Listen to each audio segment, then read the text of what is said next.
Welcome to a virtual tour of the Art Museum's Bishop collection of antique maps and prints. I'm the Curator of Exhibitions, Liz Miller. The collection is comprised of 30 works dated from 1606 to 1863. It was donated to the Art Museum by Mrs. Dorothy Jones Bishop in 1999 after the passing of her husband, George Bishop. Okay, let's get started on our tour. Following the discovery of the New World in the 15th century, European countries sought to document and map new territories using cartographic methods and technologies developed as early as the 13th century. The invention of the magnetic compass, telescope, and sextant enabled increasing accuracy. You may be wondering what cartography is. It's just a fancy word for map making. Many early European cartographers were recruited from the ranks of painters, miniaturists, and other artists. What's a miniaturist, you wonder? It just means an artist who works in a really small scale. Over the centuries, cities including Amsterdam, Florence, London, Paris, and Venice competed as map-making centers of the world. A succession of explorers, artists, and mathematicians gathered in these hubs to create new maps introducing the expanding world. Wondering what mathematicians have to do with cartography? They have to calculate scale so that everything on the map looks proportionate. Typically, they copied earlier maps, some of which had been passed down for centuries, and drew their own based on explorers' observations and new surveying techniques. The golden era of decorated and colored map production took place during the late 17th and 18th centuries, with each expedition to the Americas resulting in a better understanding of the coastal and inland topography of the continents. The early cartographers relied heavily on Native American descriptions, unsubstantiated reports, and hearsay for the development of their maps. So maybe somebody said, "That waterfall was huge!" But in reality, it wasn't all that big. As a result of all of these things, topographic features of this period were often exaggerated or misrepresented. The first map we're going to look at in the collection is the earliest dated map. It dates to around 1606, and it was created by cartographer Gerard Mercator and engraved by Hondius. The Mercator-Hondius map became the most important regional map of its time, being closely followed cartographically for nearly 70 years after its initial printing. It also played a large role in helping a group of Englishmen establish what is arguably the most important colonization in North American history, Jamestown, Virginia. Geographical and topographical misconceptions abound throughout the map. For instance, the waterfall depicted in the Appalachian Mountains is thought to be Niagara Falls by today's historians. The large lake shown just below that is based partly on Indian myth and the early depiction of the Okefenokee Swamp. St. Augustine is erroneously placed, which gives the illusion of a compact coastline for today's South Carolina and Georgia. Embellished with various game, ocean vessels, sea monsters, and Indian villages, it is considered to be one of the most beautifully executed maps ever of the Southeast. The next map is called A New Description of Carolina, and it was printed in John Speed's A Prospect of the Most Famous Parts of the World, which was printed in London in 1676. This is one of the most attractive and desirable maps of the Carolinas. It was based largely on the famed Ogleby-Muxon map of 1672 and on German explorer John Lederer's second expedition to the region. Lederer introduced numerous geographical myths, including a description of Piedmont, North Carolina as being underwater for part of the year, a massive interior lake, Ashley Lake on the map, and an arid region he named the Arenosa Desert. You can see along the coast Edisto, which is today's Edisto Island, and Charlestown. Although it's slightly displaced, it is correctly nestled between the Ashley and Cooper rivers. And Hilton Head, which is labeled Hilton's Head, appears for the first time on a map. These geographical myths survived for nearly 100 years. Perhaps you notice the state looks like it's backwards, like we're on the west coast. That's because this map is oriented a little differently. Imagine turning the map counterclockwise 90 degrees. The Atlantic Ocean would then be oriented on the right side of the map. Next, we're going to look at 3 petite maps by Pierre Duvall. They're all 3 framed together. They were printed in Paris in 1672. All 3 of the maps are derived from maps issued nearly 20 years prior. The Canada map bears significant nomenclature referring to the term Al-Manhatti underneath the word Amsterdam to signify Manhattan, and the word Boston appears where the city is today. Many Indian tribes are marked as well, Iroquois and Algonquin to name a few. The map of Virginia shows Jamestown, the Chesapeake, and Cape Fear. A rudimentary inset of Bermuda is shown at the top right. Florida is oddly shaped and named Tegesty, after a large Indian tribe which inhabited most of northern Florida at the time. As the century wore on, this tribe became known as the Seminoles. The next map on our tour is by Willem Blaeu. It was published in Amsterdam in 1640. It's a hand-colored copper plate engraving heightened with gold. Beautifully adorned with mermaids, ships at sea, Native Americans, and coats of arms, this map covers approximately the same area as the Mercator-Hondius map of 1606 and is largely based upon that map. There are, however, numerous minor changes. The North Carolina area is correctly reduced in size. This gives a more adequate representation of the South Carolina coast. The Chesapeake Bay has been changed from a small bay to its proper shape, with Jamestown and many Indian names added to the surrounding country, including Newport News, which is shown for the first time on any map. The map's handsome cartouche, surrounded by Native American figures and elaborate calligraphy, demonstrates its reputation as one of the most artistically successful maps of 17th century America. This was the most correct map of the area yet to appear. This map is one of the most special in our collection.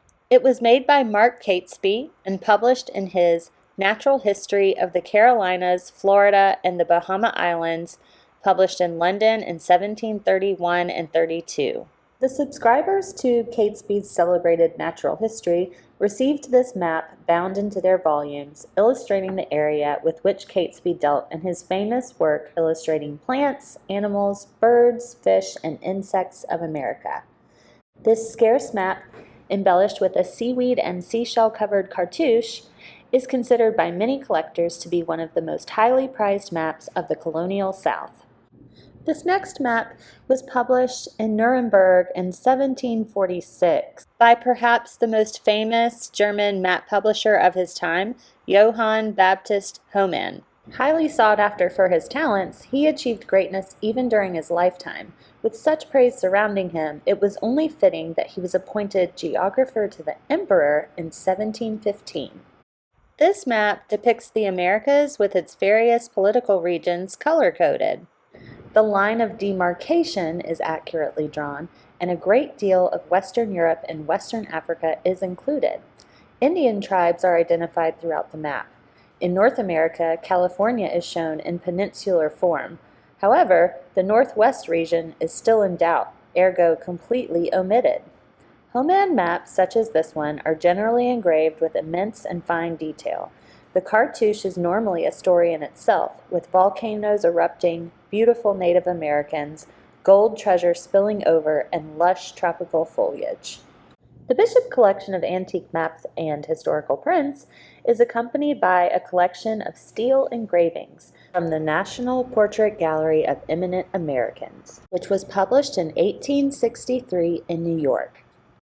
The portraits are based on original paintings by the American portrait artist Alonzo Chappell. Included in this collection are portraits of John C. Calhoun, Jefferson Davis, John Jay, Francis Marion, William Moultrie, George Washington, and Martha Washington. This 19th century engraving by William Ridgway is after an original painting by artist Henry Warren. It's called General Marion and the British Officer. Although the British officer is not identified, the scene depicted could refer to a legendary event that took place at General Francis Marion's camp on Snow's Island, an area of swampy lowlands in Florence, South Carolina. In 1781, while camped on Snow's Island, Marion received a British officer who'd been sent to arrange an exchange of prisoners. Their negotiations completed, Marion invited the visiting officer to stay for breakfast. He felt proud of his request, pulled out his potatoes, wiped the ashes off with a dirty handkerchief, placed them on a pine log, and General Marion and the British officer partook of them. The British officer was surprised by the modest fare, as well as the simple attire and mode of existence he found in the American camp. He was equally surprised that the American soldiers drew no wages and provided their own rations. He was so moved that soon after he resigned his commission and switched allegiances. He reportedly served the last 6 months of the war as a private under General Marion. Additional narrative engravings are included in the collection. Let's look at George R. Hall's Defense of Fort Moultrie, the Heroism of Sergeant Jasper, after a painting by J.A. Ortel. The scene depicts an act of heroism that took place on a June day in 1776 at Fort Moultrie in Charleston, South Carolina, while the colonial army was under heavy fire from the British. One of the shots from the British took out the flag post on which was attached the blue and white flag with the white crescent. A brave Sergeant William Jasper of Georgia scaled the fort wall, ran over to the flag post, detached the flag, returned back into the fort, and rehung it. Let's get back to looking at another map. This interesting map of the southern area of the United States was published in Venice during the American Revolutionary War in 1776. It's a copper plate engraving outlined in color. It was created by cartographer Jean-Baptiste Bourguignon d'Anville. Interestingly enough, everything is scaled in Italian and English miles.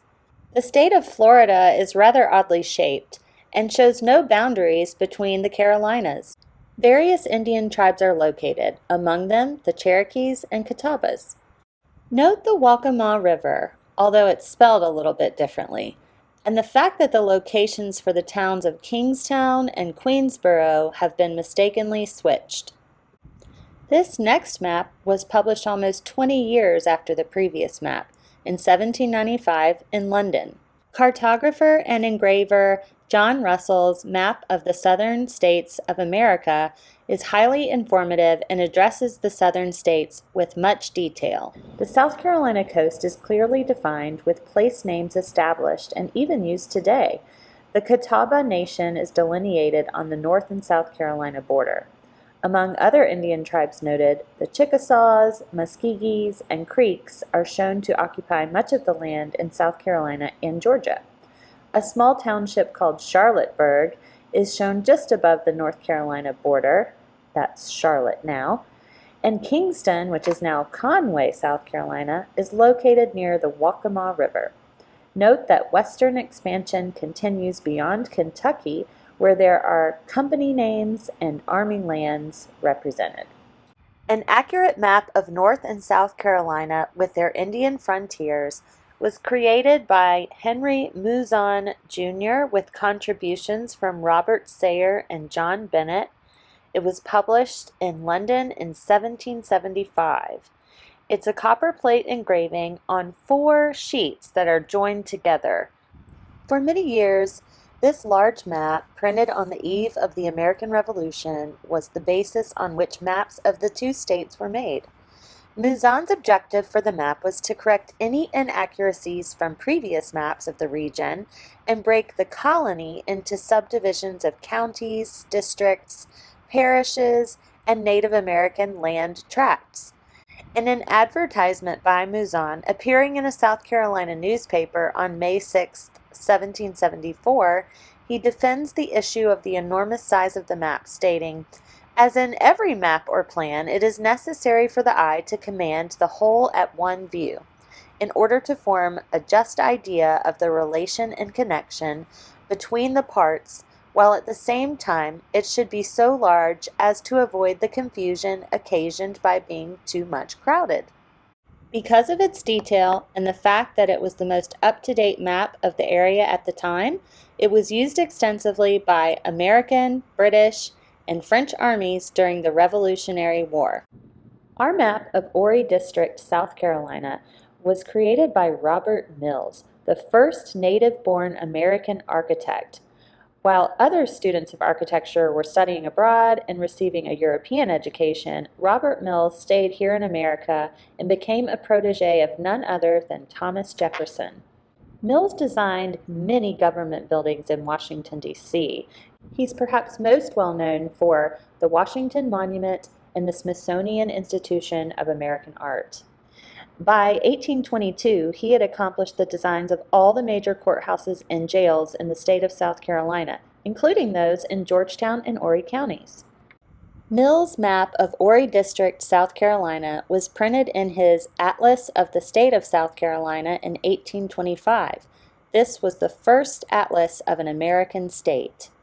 Because the atlas was so thorough and precise, the state of South Carolina wasn't mapped more carefully and accurately for more than a century after the atlas was released. Points of interest on the map include the roads running to or from Conway Borough, the only established township during that time, and the large bay deemed impassable between Conway Borough and the Atlantic. Now let's take a look at this map of South Carolina by cartographer Thomas G. Bradford and engraver George W. Boynton.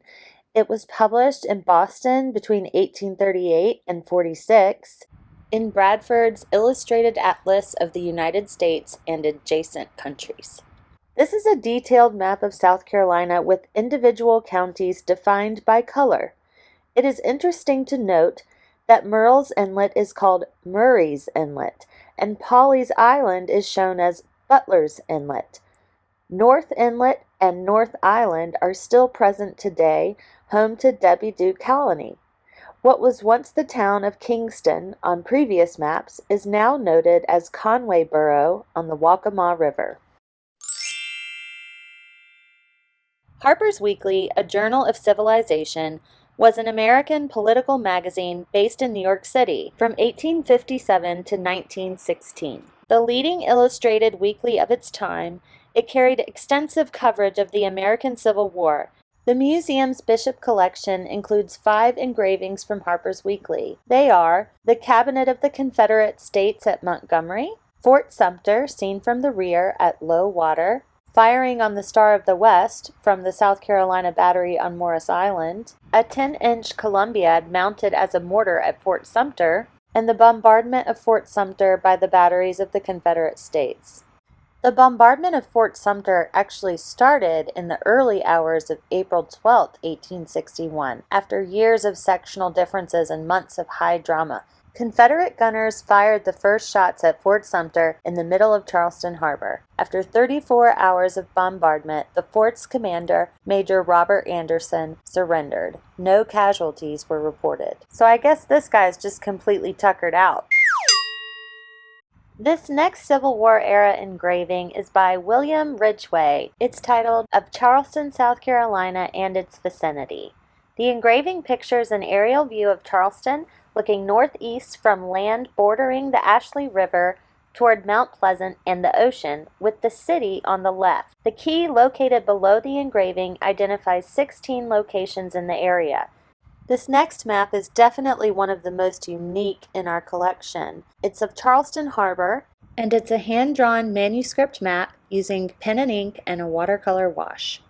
It dates to the year 1861 when shots fired at Fort Sumter. In the lower right of this map, the flag of South Carolina is joined by the first official Bars and Stars banner of the Confederate States of America. Various islands make up the perimeter of this map, clockwise from upper right. Sullivan's Island, and notice Fort Moultrie, Morris Island, complete with lighthouse, and James Island. This map was most likely used during the Civil War by blockade runners. Well, we've reached our last map in the Bishop collection.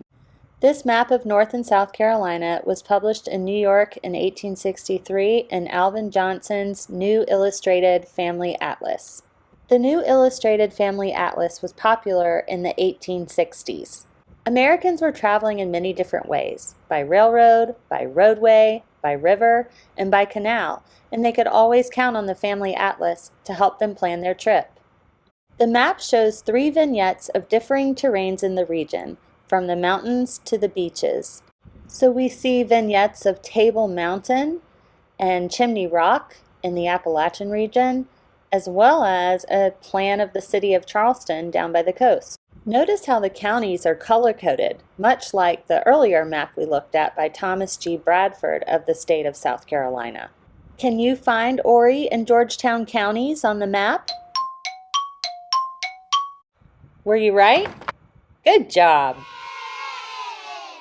Before we finish up, I think it's important to go over what an engraving is, because almost all of the pieces we looked at are engravings. This is an art-making process in which the plate has the image in size, so that all the areas to be printed are below the surface of the plate. Ink is applied to the incised design and then cleaned off of the surface of the plate using a stiff cloth. The goal is to leave ink only in the incised lines. Damp paper is laid on the ink plate and pressure is applied by means of a press. When the paper is lifted, the ink has been transferred to it from the plate. So now you know what an engraving is. Thanks for joining me on this virtual tour of the Bishop collection of antique maps and historical prints. Special thanks to Dorothy and George Bishop for donating their collection to the Art Museum in 1999. And thank you to Cheryl Newby, who helped secure the donation and curated the text chronology and placement of the map's first exhibition at the Art Museum. And finally, a big thanks to you for watching.